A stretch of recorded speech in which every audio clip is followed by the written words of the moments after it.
Can you picture yourself living in a futuristic city in the middle of the desert, capable of housing 5 million residents with cutting-edge infrastructure and only autonomous cars roaming the streets?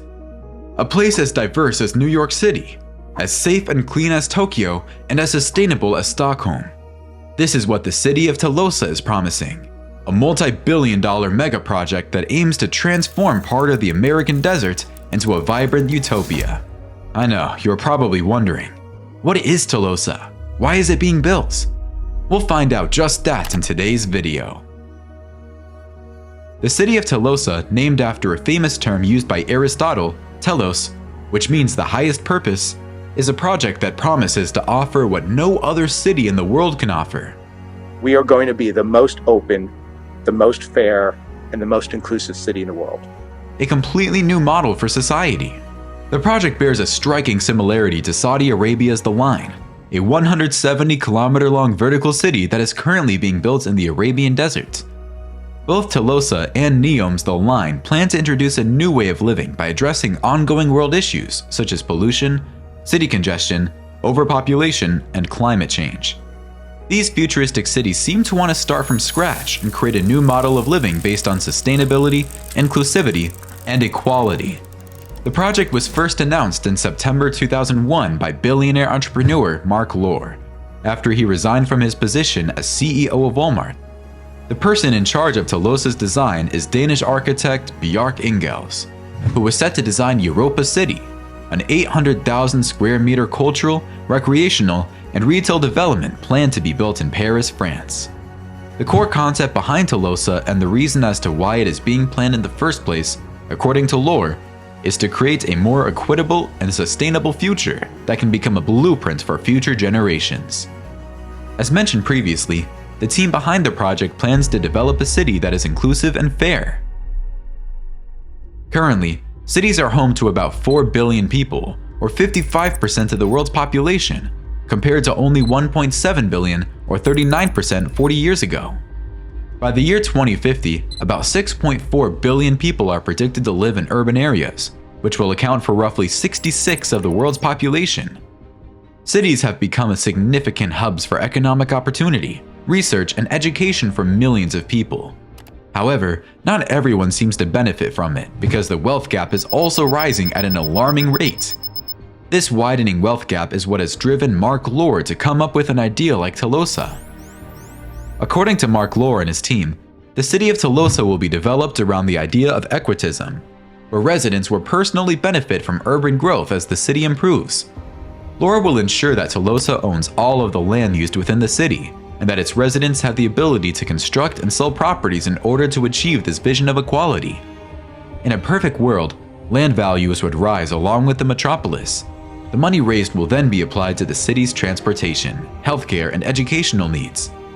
As a result, the objective of guaranteeing that all citizens have access to top-notch public services will be accomplished. Telosa is planned to be constructed on 150,000 acres of vacant land in either Nevada, Utah, or Arizona.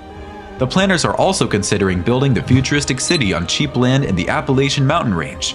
But why are they planning on building Telosa in the middle of a desert when there are other places in the United States that may seem like better alternatives? Everything comes down to cost.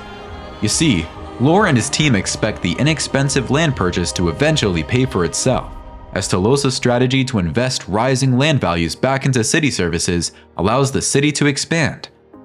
Although the land for Telosa's eventual construction may come at a relatively cheap price, there are still several issues that planners must overcome to actually build a metropolis in the middle of the desert. The issues that Telosa might face in the future have been amply demonstrated by some of the hurdles Saudi Arabia has encountered in the recent project. It's now apparent that the construction of operating facilities to accommodate construction staff and equipment in the harsh environment is a must for building on vast desert terrain. High heat, water scarcity, and the energy impact of building a new city from scratch in a difficult environment are among other issues that the line is currently confronting. As a result, if not properly planned out beforehand, many of these projects could take twice as long to build. Telosa is going to be built such that it can run entirely on renewable energy. Photovoltaic cells installed on the roofs of every structure and wind turbines that have been positioned in strategic locations within the city's borders will provide the city's energy. Telosa will be designed to produce more energy than it uses, making it a self-sufficient metropolis.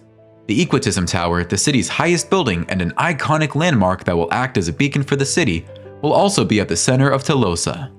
An observation deck, an elevated water storage system, and vertical aeroponic farms will all be housed in the tower.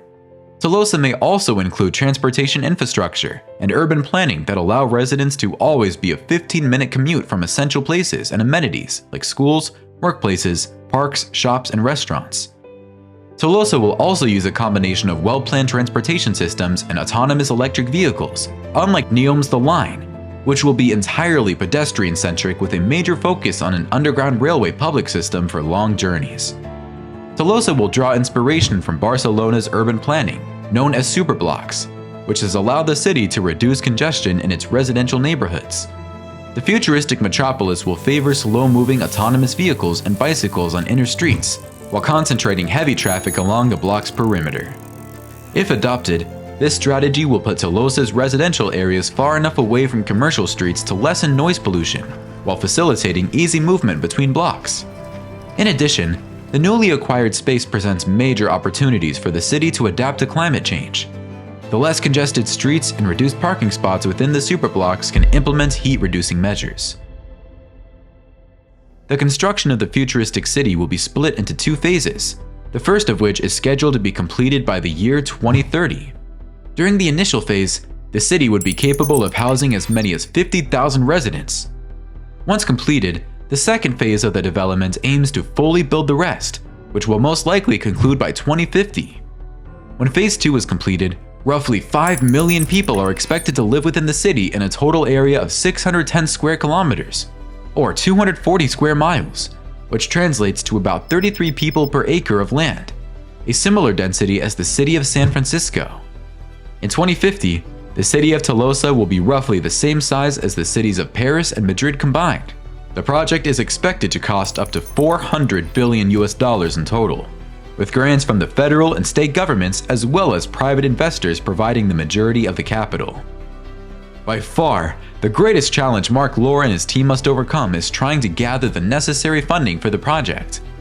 For example, NEOM's The Line is estimated to cost about $500 billion, which is comparable to the cost of Telosa. However, unlike Telosa, The Line will be mostly funded by Saudi Arabia's sovereign wealth fund. Finding the necessary funding from the government and private investors to develop a vision that might never be truly fulfilled is extremely difficult. Nevertheless, Mark Lohr and his team remain optimistic and motivated to start construction on this sustainable and inclusive metropolis, despite all the rising environmental and financial difficulties. What do you think? Is a megaproject like Telosa realistic? Do you think Telosa will ever be built? Let us know in the comment section below. I encourage you to watch our video to learn more about Saudi Arabia's The Line, which has recently begun construction. Thank you for watching, and we will see you in the next video.